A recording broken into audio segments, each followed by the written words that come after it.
Welcome to Common Ground with Bill Walton, featuring conversations with leaders, entrepreneurs, artists, and thinkers. Fresh perspectives on money, culture, politics, and human flourishing. Interesting people, interesting things. Today, let's talk about politics. Specifically, what's going on with Donald Trump, the Republican Party, conservatives, Capitol Hill. There seems to be almost as much Trump conflict there as with the Democrats and the media. As some of you may know, I worked for the Trump transition team, heading up the teams that developed action plans for all the economic agencies. I believe we created some great roadmaps to ramp up economic growth that could go a long way towards improving every American's life. Yet months into the Trump presidency, not much has happened on this front. Yes, some progress has been made on the regulatory front, but nothing on things like health care, tax reform, and a rational immigration policy. With me today to talk about how we got here and where we might be going is Al Regnery and Matt Schlapp. Al Regnery is founder and chairman of the Law Enforcement Legal Defense Fund and was president and publisher of The American Spectator, a monthly magazine of literature, politics, satire, and culture. He was also president of Regnery Publishing, where he published over 250 titles, 23 of which were New York Times bestsellers.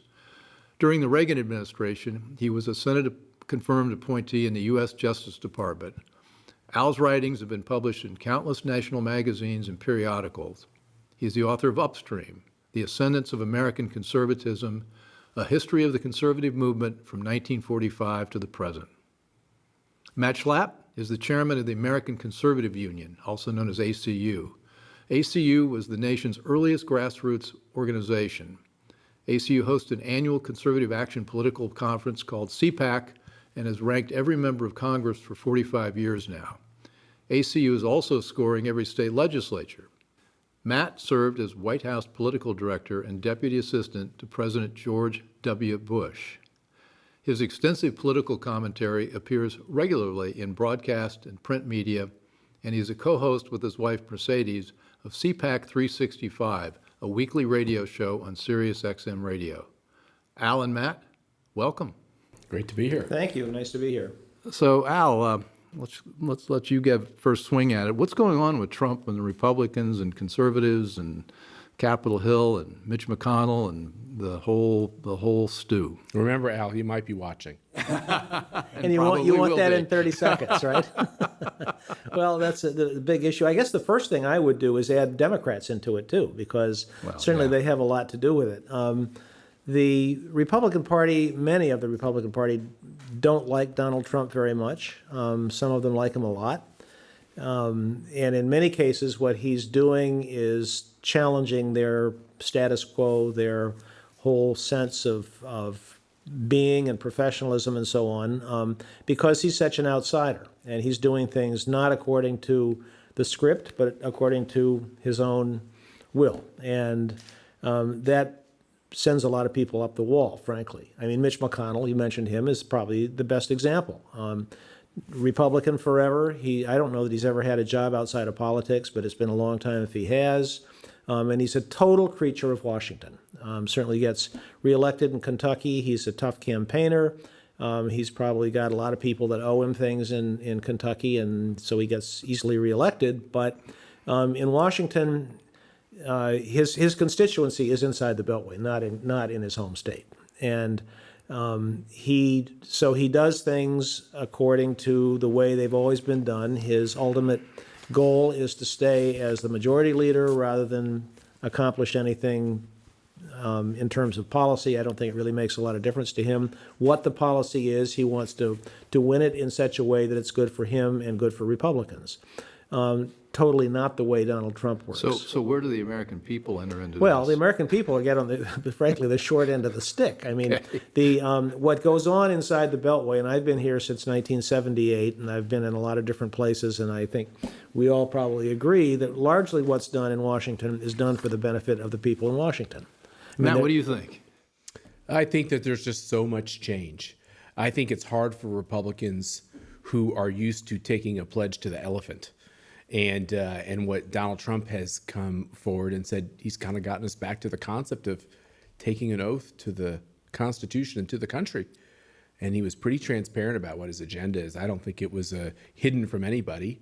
And he gets frustrated and cranky, as any business person does, when government stands in the way and is ineffective. And when the elephant's in the way of progress, he's going to be just as tough on it. And quite frankly, I'm a pretty strong Republican, but I'm perfectly fine with that.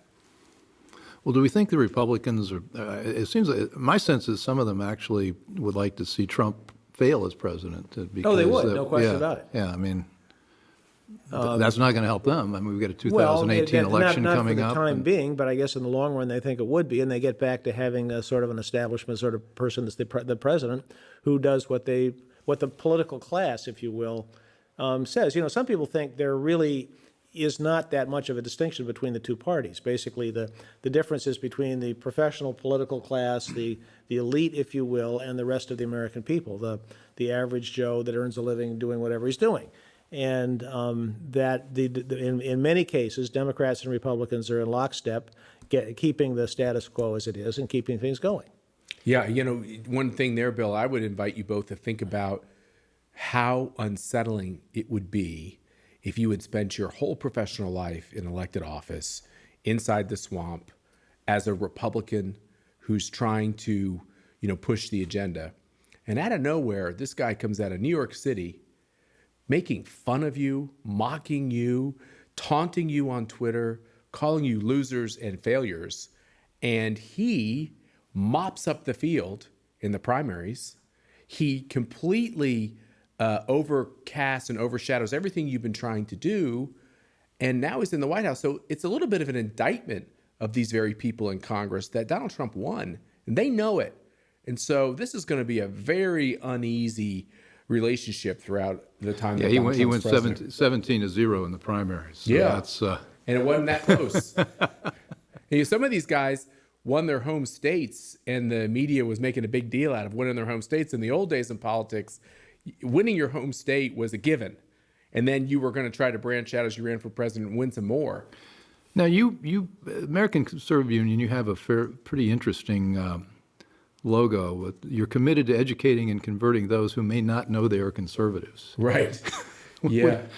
And how does that fit into the whole Trump electorate? And I mean, were there conservatives that voted for Trump, or was it somebody else? Or what elaborate on that? Yeah, so, you know, I'm 49 years old, and a lot of people who approach politics in life who are my age, they don't really join things.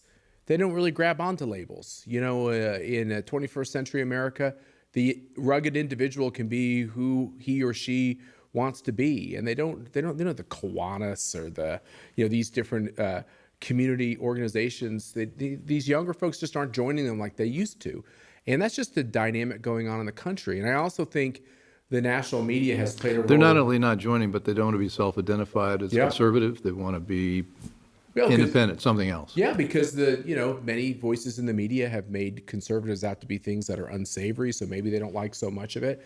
And if you look at how consumers are, you go order a coffee. 50 years ago, you might have gotten regular or decaf.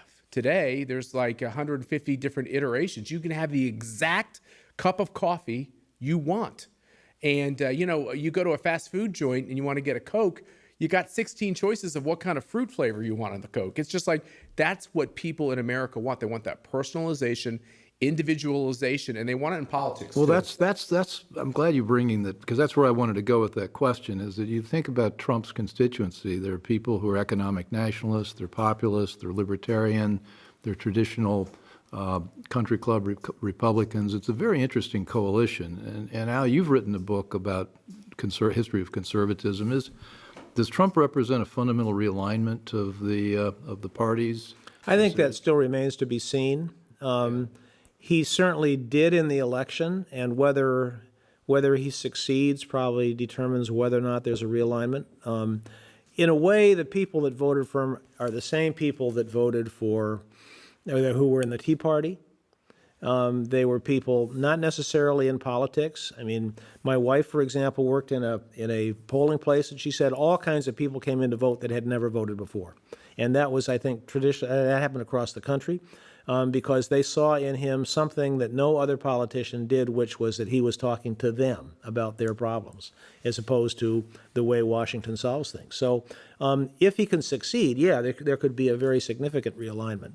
I mentioned at the beginning also the Democratic Party, which is, I think, a piece of this. The Democrats are in terrible disarray. It's one of the reasons the Republicans are as far as they are is because the opposition is so awful. I mean, the left has a very organized opposition. That's not the Democrat Party. Remember, the Democratic Party, there are, 1,100 fewer Democrats in elected office now than there were when Obama was elected. Yep. The Republicans control 36, 37 states in governorships, and about, I think, 60-some out of 90 state legislatures. You probably know the numbers better than I do. But that's huge. It's never been, the Republican Party from that standpoint is in better shape than it has been since Herbert Hoover, before Herbert Hoover. Yeah, I mean, the one thing I would say is that if you really look at both parties, they're on very shaky ground. They are, that's right. Republicans across this country, activists, non-elected folks, are looking at the party and saying, I saw Obama get all of his agenda in 8 years. What he couldn't get through Congress and a Republican Congress, he got with his pen and his phone. By hook or by crook, he got the agenda in.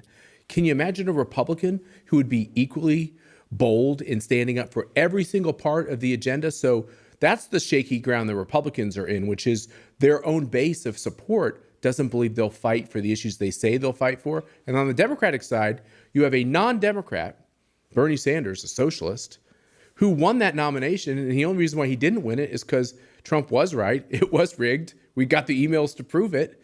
And that's quite an amazing statement. So you had two people who really didn't have longstanding ties in either party. One person got the nomination. The other person should have. That's quite an indictment on the two parties. Well, and the Trump people will tell you that, the political people, that certainly they needed the Republican National Committee and the Republicans, but it was the conservatives who actually were on the ground in massive numbers who got him elected. So he was elected by the grassroots. He was elected by the Tea Party and the activists there. Does a new party emerge out of this? I mean, I guess my view is that new parties are almost impossible because of the way the laws are written. That's right. Well, a getting third on a party, ballot, yes, a third party. If the Republican Party were to sort of implode, and you could have a new party, that happened back when the Whig Party basically wasn't representing its people anymore. The number of them left. The Whigs. Salmon Chase and several other really significant leaders, articulate, intelligent people left. They formed the Republican Party. The Whig Party disappeared. That was when, at 1850s, I guess. And the result was you had a Republican Party. That might happen again. You need a leader. You need somebody who's articulate, who understands it, who's got a following, who can stand up and get people behind him. And I'm not sure that we have that right now. Think of the frightening aspect of the historical aspect of that is, as all that change was happening, the country was heading towards a civil war, and both Jefferson Davis and Abraham Lincoln had been Whigs.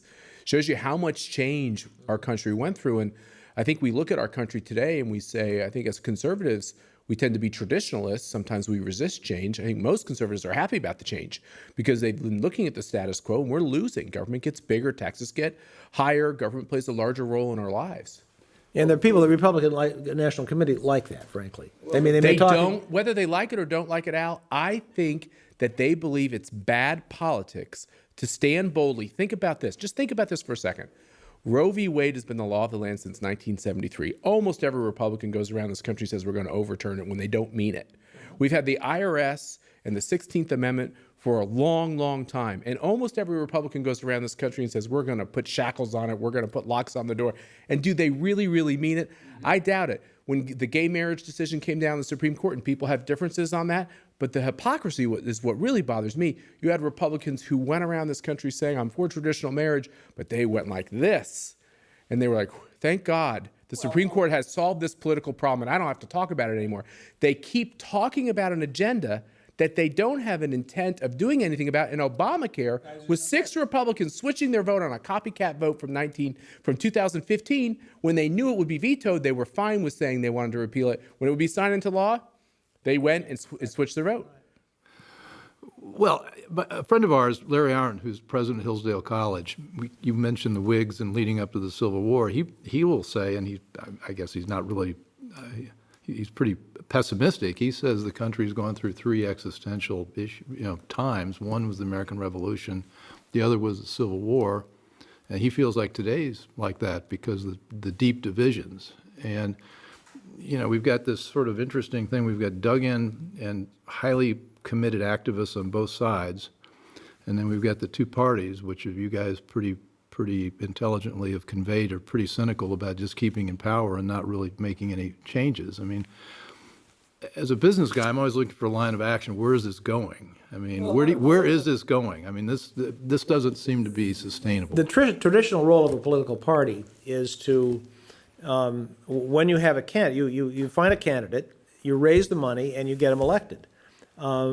Generally, it doesn't really have any deep philosophy. That's where the conservative movement comes It's a in. fundraising mechanism. It's a candidate the selection. conservative movement should be the heart and soul of the Republican Party. They basically come up with the ideas, they train the people, they do all the background work and everything else, and then they hand it over to the Republican Party to get the guy nominated, raise the money, and get him elected.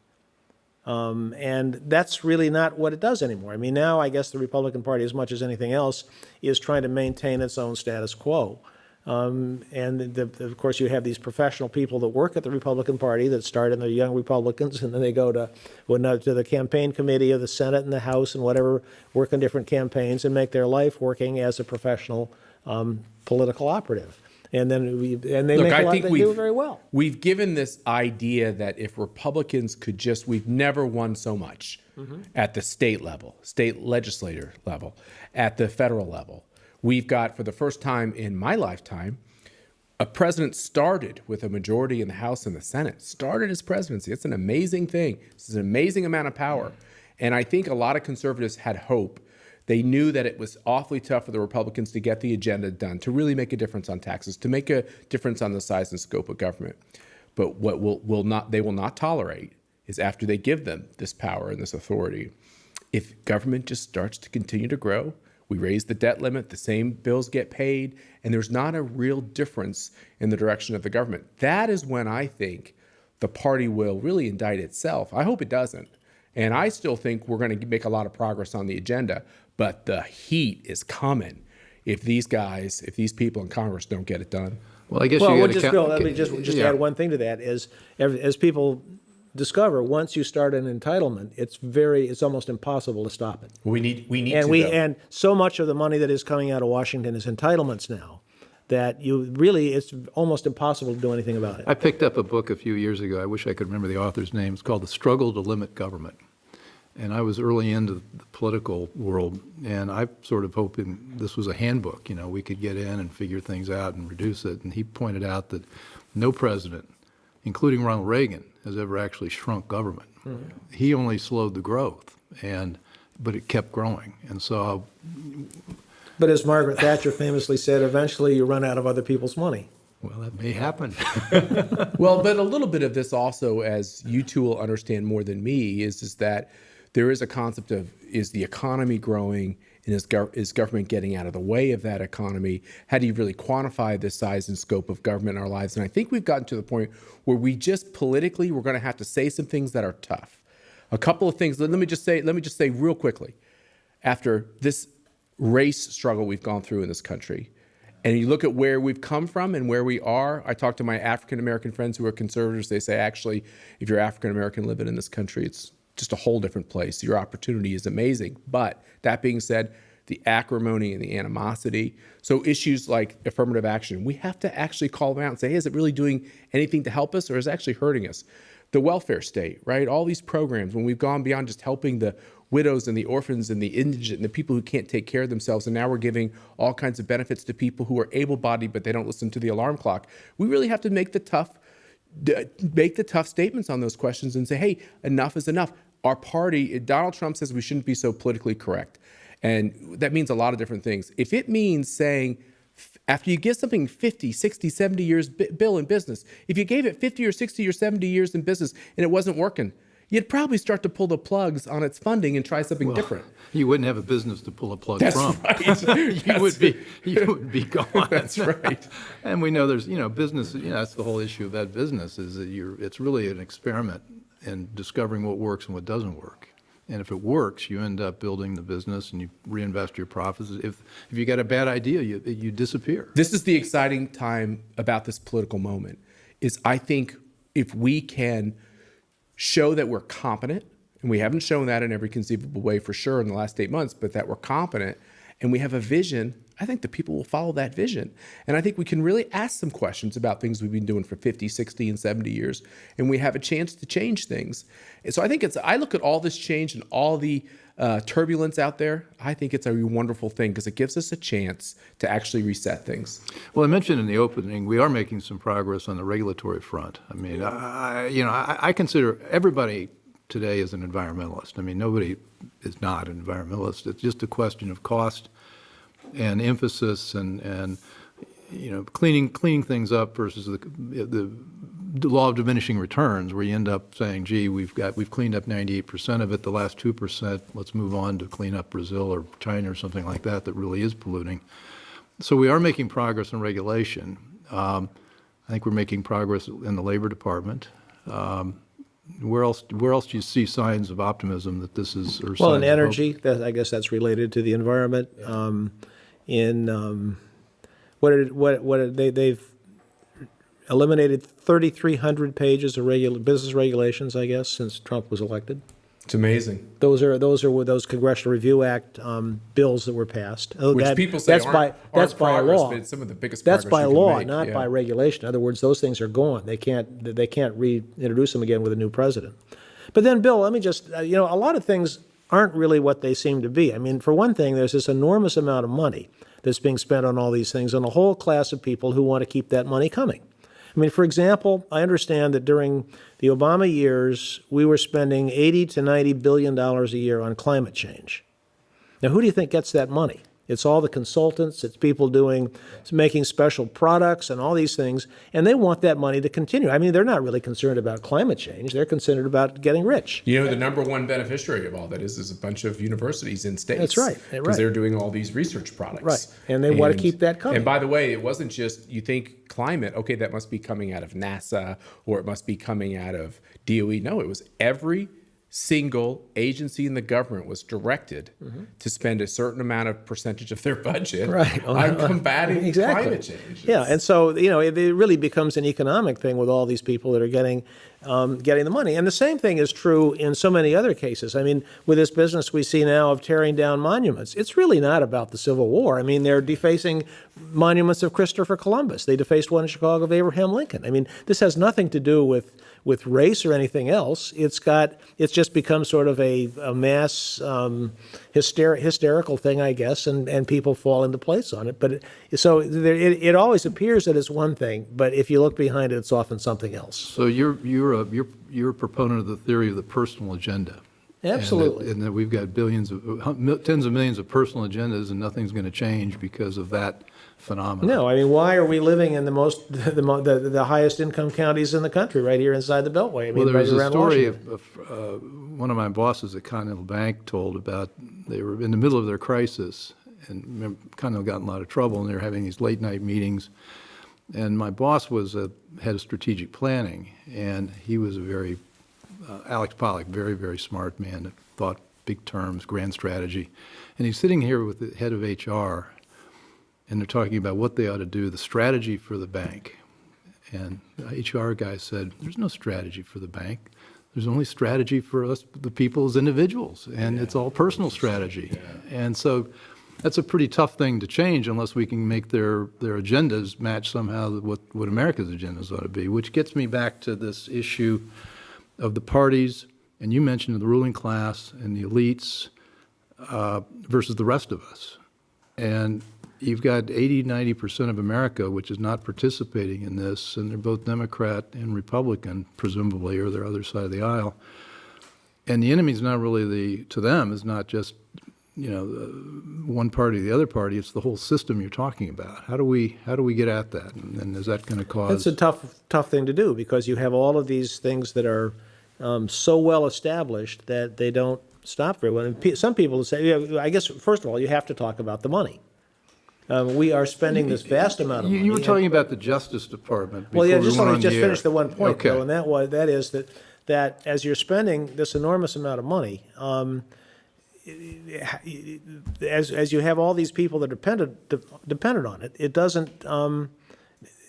Everybody has their finger in it in a way, and it doesn't change. I mean, some people have said it's only going to happen when you get to the point where there's such a crisis that you can't borrow any more money.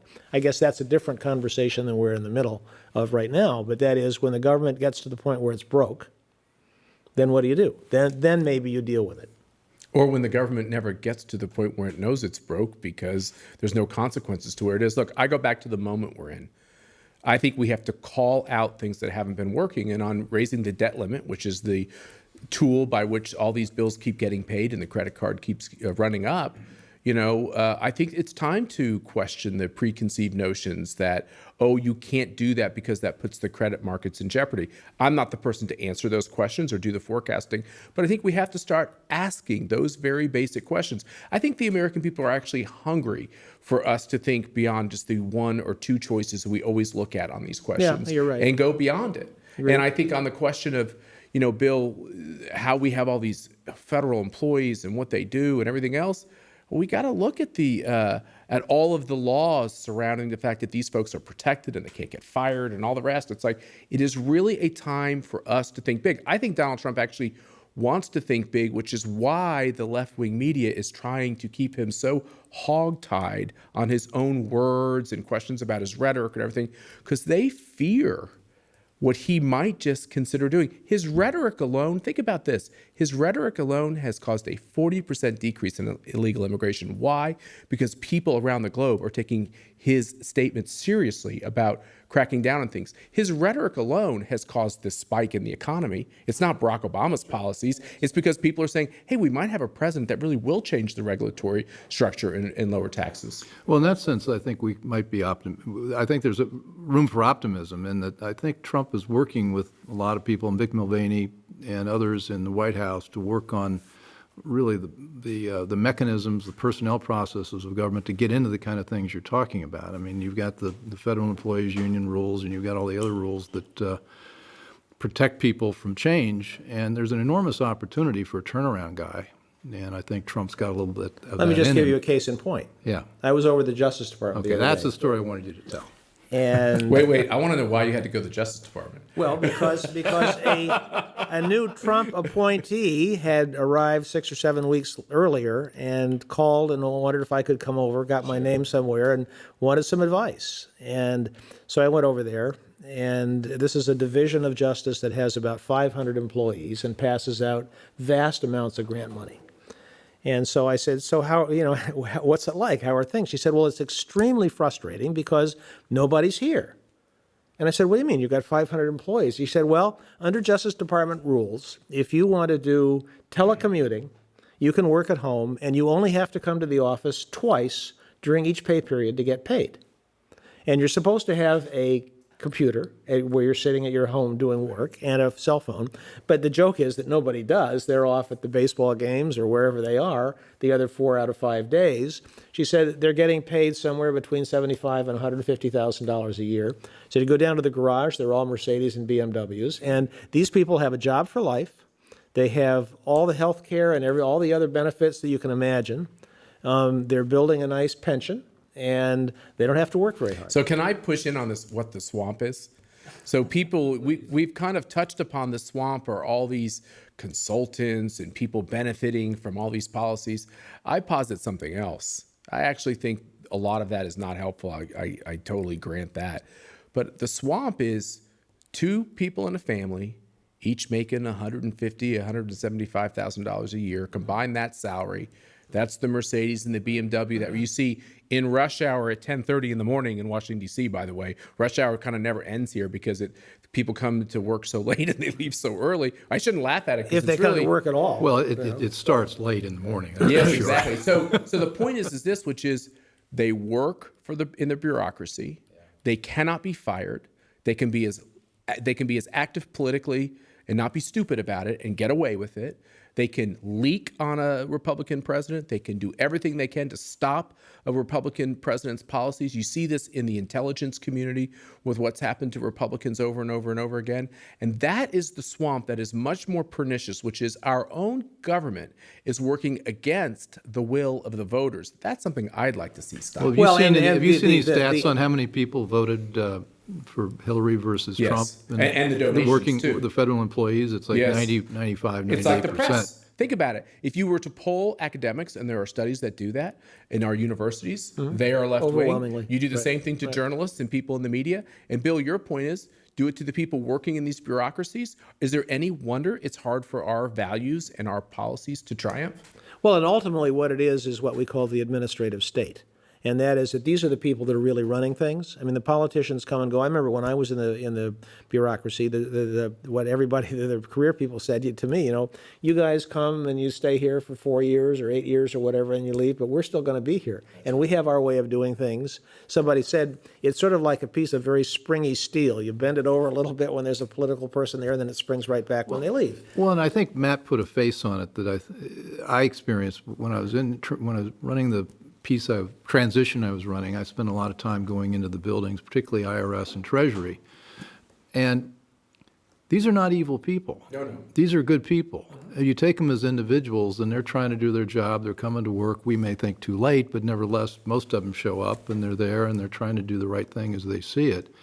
And so it's awfully hard to get at the swamp as you defined it when you take a look at who these people are day to day. You have dinner with them, you like them, and they vote differently, but it's not like you've got people with green skin and yellow teeth that are the Martians. One of the things I did for President George W. Bush in the political office was that I played a partnering role with the White House Personnel Office, and I was involved in all the personnel decisions up and down the way, including all the Schedule Cs and the SESs. And the thing I realized over time is that there are people who are doing great things in these agencies. There are people who maybe don't share our politics, but they are willing to push the agenda of the president. So it's not indicting all of them, but the swamp, you've got to figure out what is going on. And it is a fair statement to make that the swamp generally, this continual bureaucracy, which we passed with our own laws because we thought that would keep them apolitical, has actually turned them in the ability to be very political. And so every time you read about a leak coming out of an agency and everything else, sometimes criminal leaks, understand that these are people who the taxpayers are paying their salaries, and they are in some cases breaking the law, but in every case breaking the spirit of trying to work with the administration. And we're not going to change the bureaucracy unless we change the laws around the management of the bureaucracy. When was the civil service law passed? I think it was Teddy Roosevelt, right? Yeah, somewhere back in there. I think it may have been earlier than that, because of all the corruption in the Ulysses S. Grant administration, and they're basically in the business of handing out jobs, in turn for money. Well, you have a balance, right? You don't want it to be so at the whim of politics that you can easily have graft and such. But by the same token, you should be able to easily root out the bad actors, the bad employees, et cetera. And this is, once again, why doesn't the Republican Party take this on? Well, if you take on the media, guess what you get? A lot of bad press. If you take on the swamp, guess what they're going to do? They're going to do exactly what they're doing to Donald Trump. They're going to leak the hell on you. So we're getting at one of my favorite things, a solution. Yes. And the solution would be the employee rules. That's right. That protect people from not being fired or move to another department or something like that. You got to be able to have a free hand to move people to where they ought to be, or maybe out if that's what they. In the military, we have this humble concept that you can only serve so long. Yeah. And I would be okay with an idea like that for them. I'm not saying term limits of 5 or 6 years, but maybe 20 years is plenty time, and then and maybe they turn you out. I mean, term limits in the civil service. Yes, how about that? That's an interesting idea. Okay, I'll go with that. You also have to change some things substantively. I mean, the Congress, for one thing, has given these agencies a great deal of latitude to do things that they probably shouldn't be doing. And then, of course, when you get all these professional people there that see things that need to be done, they're going to figure out how to do it. So, Al, why do they do that? The EPA is a very good example. Why does Congress cede its authority, which, by the way, is unconstitutional? It is, but initially, during the Roosevelt administration, the whole concept arose, which is you find these experts who come in and work for government agencies who are going to be able to solve the problems of the world. I mean, they saw science solving diseases and that sort of thing. They said, why can't we do that in social science as well? For example, at EPA right now, Scott Pruitt, who's the new head of the EPA, has said he's laying off, 3,500 people or something like that. But his goal is to return the EPA to do what Congress told it to do, which there are various specific statutes which EPA is supposed to regulate. But he said it's gone way beyond that. I mean, they figured out, for example, on clean air, how can you, in essence, what the result is, shut down the coal-fired power plants because they make too much dirt. Well, that's not what the EPA, what the rules, what the laws said to do.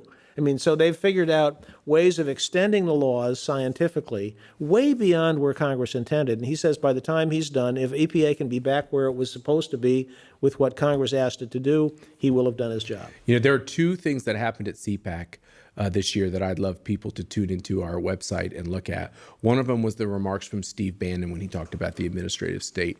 And the other was the even more in-depth and more detailed address that Dr. Larry Arnn gave CPAC when he talked about the promulgations of regulations, unconstitutional regulations where you don't even have judicial review going on in these independent agencies.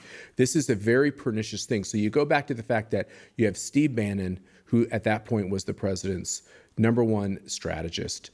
Go back to the political moment here. There is a lot of turbulence. There's a lot of things about Donald Trump people don't like. There's a lot of Republicans on the Hill that are uneasy when Donald Trump attacks Republicans.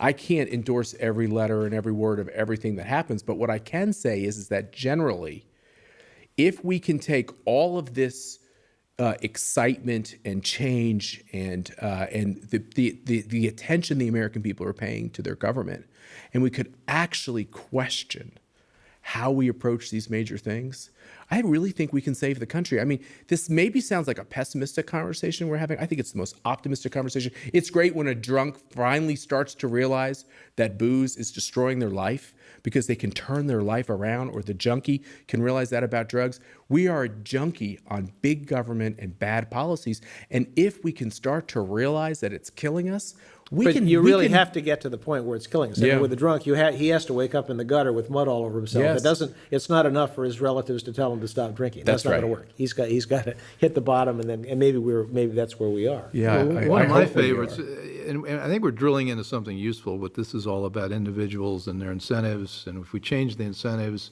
we're going to get a different outcome. And I think about my favorite topic is Congress, and having Congress obey the same laws we do.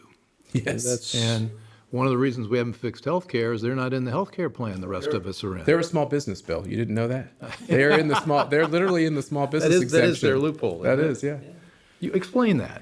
They basically were able to craft some language that said that they could apply to be for the small business exemption, I think, in the state of Maryland or something like that. And so they literally, Congress is considered carved out of the idea that they have to follow Obamacare. Well, they always do that. I mean, you've probably driven across the Woodrow Wilson Bridge, the new one.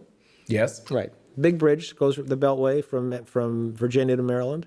That bridge was built in record time. You know why?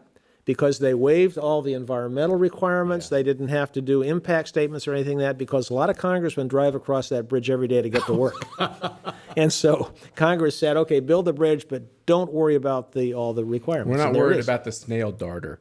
But the other thing about all of these questions is this is actually what President Trump wants to do on his infrastructure plan. Now, I'm not a big believer in porky infrastructure bills, but their focus seems to be more on the idea that one of the reasons things cost so much is because you do have to do all these studies, and time is your enemy when you have a big capital project. And what they're saying is, actually, let's make it easier to build these big infrastructure projects. Interestingly enough, he was making that announcement when on the heels of Charlottesville, and his plan really focused on inner city projects, and it would actually help a lot of these folks who are struggling out there in society. And so, these very basic concepts about aligning incentives, it's actually pretty exciting when you think about the fact that we can come together in all kinds of strange coalitions. if we actually try to do what's good for each other. Okay, just an anecdote, Matt. The Hoover Dam took less than 2 years to build. If you build it now, it would take more than 15, simply because of the permits. I don't know if you'd ever get it done. You wouldn't. They'd stop it. Not in my backyard. They're trying to take dams down because apparently it's bad for the environment. So Okay, we got a few minutes left. We're advising Donald Trump. We want him to succeed. We want him to make all these changes. What are the 3 to 5 top things you really should be focusing on? I mean, I think you've talked about something here, focusing on civil service reform, that could be incredibly useful if it were done broadly enough and deeply enough. You could really change behavior here. yeah, That absolutely. would be one of mine. What, you guys got any Well, other I would thing? say, as I mentioned with EPA, return the agencies to doing what Congress told them to do, nothing more. And I think you'd have a huge reduction in the swamp if you could do that. See, let me ping off that. Well, you've been adjusted. How do you do that? Is that a piece of legislation? Is it a new No, set I of don't think it's behaviors? legislation. Well, I really don't know. I mean, and you appoint people that are willing to stop doing things that you're not authorized to do. Let me posit something. Most of the government is not authorized. This is something we have to think about, which is it was at one point authorized, but it was never reauthorized. It has sunset. But Congress allows that to happen. And one of the things that conservatives tend to do when they come to Congress is it's like, we're not doing oversight, and our authorizing committees aren't actually reauthorizing government. And what their leaders have told them is, let's not get into all that. It gets very controversial and mucky, and it's very hard to get it all through Congress. Congress has to start legislating again. No part of government should be working unless it's authorized. That's a very radical proposal. The other thing I'd say to Donald Trump is that know who your enemy is.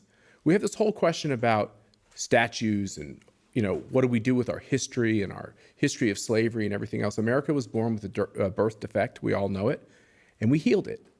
And we've come a long way as a country. But I actually think in this day and age, there are people who don't buy into the concept of America. They're Americans, but they don't buy into the concept that we came together and put differences aside to create this great country, this most unique country in the history of mankind. And I think he understands this, Bill. I think he gets the fact that there are some people who are hard-nosed left who actually don't believe in the idea of America and don't be bamboozled by cowering and kissing their ring and assuming that that's going to pull us together. Actually, we'll get pulled together better if he calls them out. And I think he's doing that.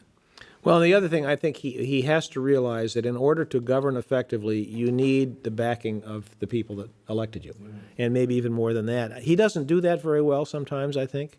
He tends to irritate an awful lot of people. And as Jimmy Carter found out, so did Lyndon Johnson. You can't govern. I mean, both of those had majorities in both houses of Congress, and Carter got nothing done. In the last couple of years, Johnson got nothing done because they didn't have the support of the American people. And you have to. I mean, in any situation, if you don't, I mean, you look again at the Soviet Union. The reason I think the Soviet Union came apart was because basically everybody lost confidence in what they were doing. Even in a totalitarian system, the only thing I would include in that is that if you expect to be a congressional leader and your numbers in your state and in your district are poor, eventually that catches up with you. And Congress, a Republican Congress, cannot be successful if they are indicted by their very base supporters. And if they're fighting with Trump, and Trump's got good numbers in their district, and they're at 18 and 19 and 20%, they're not going to win that political argument. Donald Trump is. Thank you, guys. Well, It was thank a great you. show. You're interesting as usual, and I think we've got a lot of good ideas to go out and promote. So thank you. Thanks, Bill. Thank you. Thanks, Seth. Thanks for listening. Want more? Be sure to subscribe to Common Ground with Bill Walton on iTunes.